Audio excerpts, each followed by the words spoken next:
Welcome to the Self-Help Workshop with John Farr. Episode 1, Adding Self-Help to Your Life. I think the greatest investment you can ever make is investing in yourself. And that's what I've done. For the last 5 years or more, I've been diving deep into the self-help world, and it has changed my life for the better. Part of my quest, my journey, is to share what I've gathered along the way. So what is self-help? It's pretty simple, really.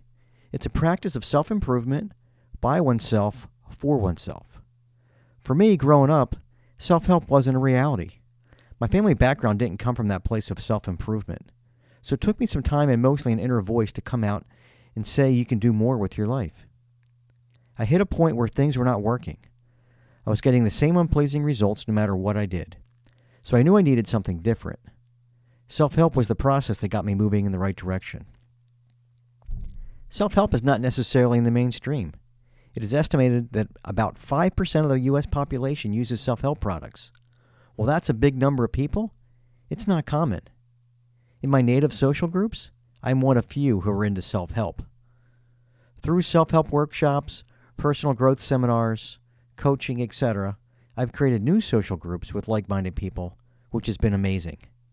What I'm trying to say is that you may not have great support from your social network. I certainly didn't. That's okay.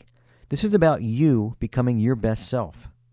And one thing along that journey you'll find is that you may not have full support from everybody. For me, I recognized this and became comfortable being a bit on the outside.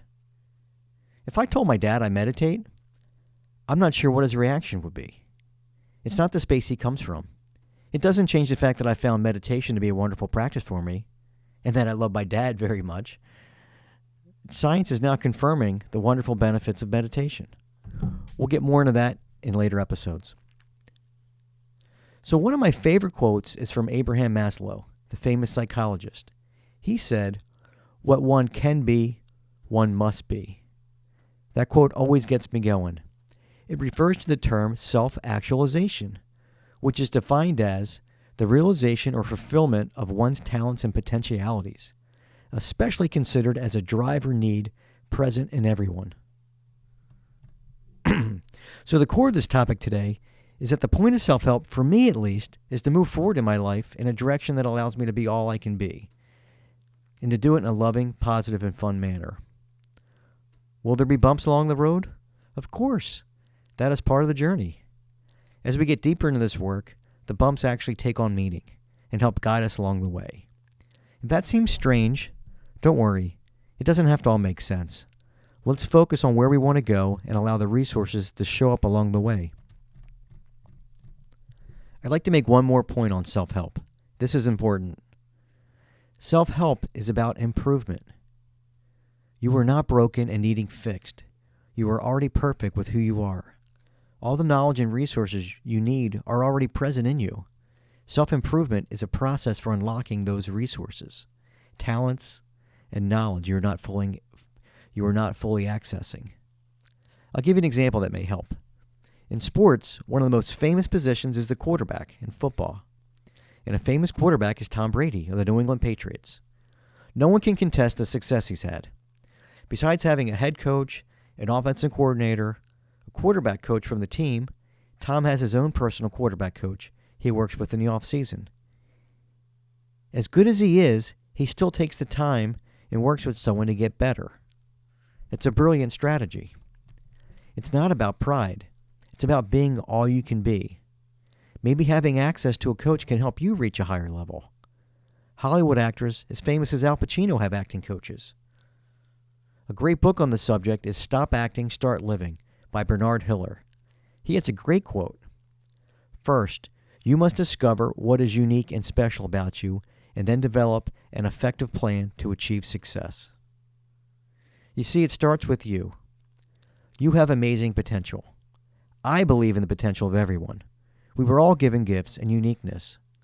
One of my favorite quotes is from Buckminster Fuller. You'll hear me quote Bucky often. He was amazing. He had an incredible way of making the invisible visible. And Bucky tells us, "Never forget that you are one of a kind. Never forget that if there weren't any need for you and all your uniqueness to be on this earth, you wouldn't be here in the first place." So let's sum it up here. You are one of a kind.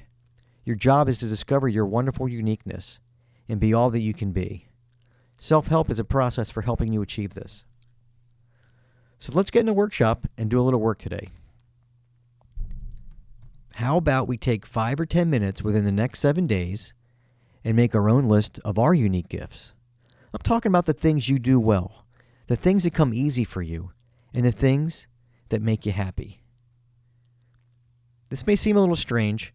Trust yourself. Let's make the invisible visible today. What talents and gifts do you possess? What makes you happy? Go ahead and do this exercise. I'll be doing it again myself. Recognizing our gifts and talents is important, as well as knowing what activities make us happy. When we start fully utilizing our gifts and spending time in our days doing what we love, the magical life begins to appear. So go ahead and have fun with it. You may even surprise yourself.